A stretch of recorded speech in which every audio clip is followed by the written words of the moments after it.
Right folks, this is a retro game, so people quite often ask me, can you play some old games from back in the day? So this was out on the Super Nintendo. It's called Namco Smash Tennis. It was there called Smash Court Tennis and a Kornakova's Smash Court Tennis. In my mind, it's possibly the best tennis game of all time, even perhaps better than Virtua Tennis on the Dreamcast. There's no real game mode in terms of career. You've got a tournament or one-off matches. Unfortunately, it's just a one-set tournament mode, which is a bit of a shame. But anyway, I'm at the top of the screen as Mike, who I know is the best player on the game. We join the match now where I'm trailing 3-2, and on we go. So this guy I'm up against at the bottom here, Matt, I think he's called, is particularly good, and I'm trying to learn how to deal with the guy, and I've learned that right away not to go with a fast serve against the guy, because his returning is amazing. Now each of these players, they look the same or look just cartoony and twee and nice, but they've all got different attributes, and some are better at serve volley, some are better at ground strokes, some are better at forehand strokes, some are better at backhand strokes, some are better with their left hand, right hand. They've got speed, they've got stamina, they've got it all, and you only really know the attributes through playing the game. So I'm at the top now, so I've learned to go to serve a little bit more gentle, and then it'll open it up. Whereas if I serve quickly, this guy will ram it down my throat. Let's go and do a quick serve. It's difficult with a quick serve, so I quite often with double focus. So now a slower serve. But like I say, I'm going back to the game, so I'm playing as the best player, but I'm going to try fast serve there, and there you go. That's the trouble. If I hit a fast serving, that guy just fires it back. So go slow, Steve-O. And there he's hit one over the top. So here's the lob shot as well. So there's three types of shot. And then the players do also adapt to the shot in hand. And the graphics are pretty good. The animations, I think, are fine. Smooth. The sound's good. On the SNES, it actually sounded better. It sounded almost like more hollow, like you're in more of an auditorium. I pressed the wrong button that time. Went for a fast serve, and mate, he just rammed it down my throat. So Steve-O, just be careful. Go gentle. Go gentle. And back in the day, a mate of mine had Mega Drive, and he had Pete Sampras Tennis, which wasn't as good as this.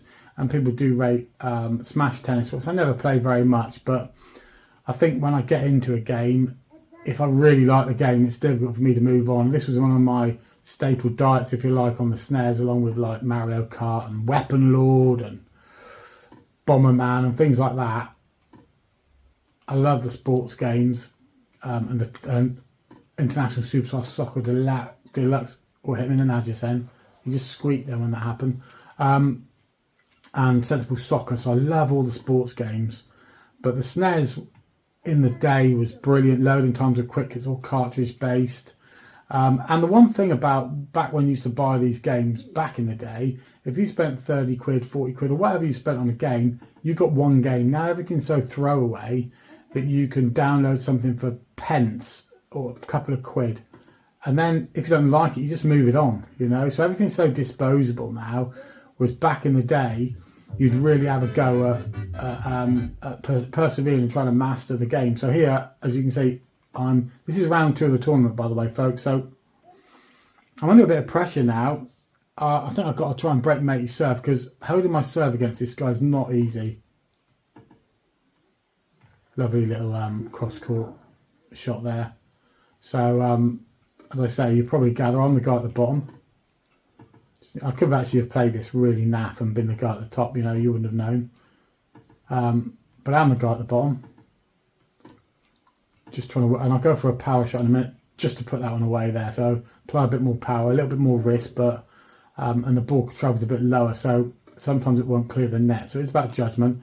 It's about positioning in relation to the ball that's coming in towards you, and when you press the button as well, will allow you to hit a more angled shot. And then of course, depending on your player as well, they've got that ability to hit those tighter, more angled shots or not. So hopefully I'm driving back and you miss a shot there, hit a power shot. So mixing them up as well is something that's worthwhile.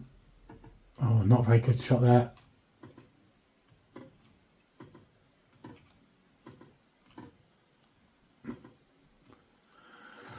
Whew, finally open them up and win the point there and win the game. So up to 4-all now. Go with a gentle serve, Steve-O, and see if you can win your serve and then close out the match.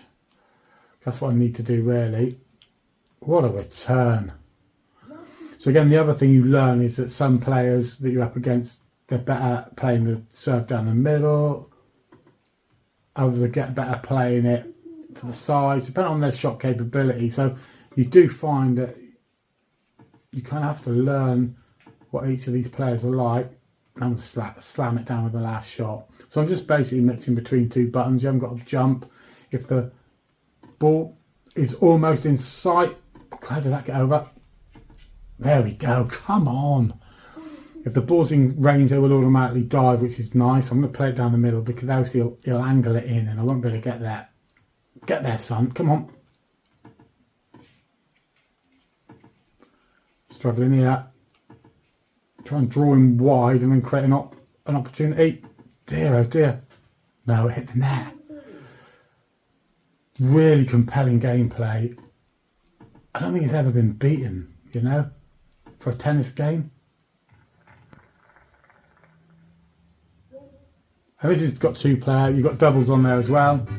This is quite good fun. You sort of suss out who the good players are, who the worst players are, and then you can pit yourself against and with the right balance of players. So maybe I'll play with a poor player who's got a cracking serve, and then against 2 decent players or something, and let's have a 5-setter. So the gameplay's where it's at. Like I say, no career progression, no upgrading of players, no unlockables, no.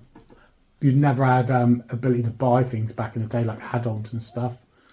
You just had to play the game. So, but if anyone's got any suggestions or any games you want me to introduce you to or replay for you on whatever console, because I've got lots of consoles, particularly the retro stuff. I've even got the old Trimui Smart Pro, so I've got their little handhelds. I can play arcade games and all sorts. Just let me know, and we'll see if we can pick them out and see how we get on. So if you want me to play Super Tennis, let me know. I won that out in the end, quite convinced at the end. I didn't even think about that last game, just smashed him. So there you go, folks. Smash Tennis on the Super Nintendo Entertainment System, being played in this instance on the Nintendo Switch. So you have to pay a monthly subscription, which isn't very much, about 40 quid a year, might even be that. And then that gets you opens up these games for you to play. So you get more than just being online. You also get a few retro games and stuff to play on the NES and the SNES and things like that. N64. As you can see there, look, I closed them out in the end. But as you can see, look at that stat. The return aces from Matey, 13 of them.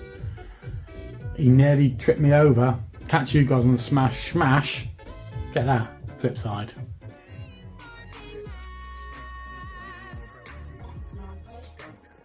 Couldn't have said it better myself.